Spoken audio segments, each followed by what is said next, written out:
श्रीलक्ष्मी श्रीमहालक्ष्मी क्षीरसागरकन्यका उत्तिष्ठ हरिसम्प्रीते भक्तानां भाग्यदायिनी।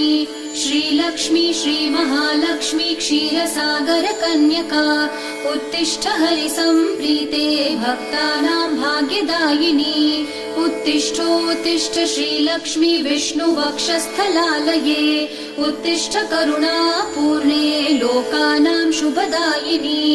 उत्तिष्ठोत्तिष्ठ श्रीलक्ष्मी विष्णुवक्षस्थलालये उत्तिष्ठ करुणापूर्णे लोकानां शुभदायिनी।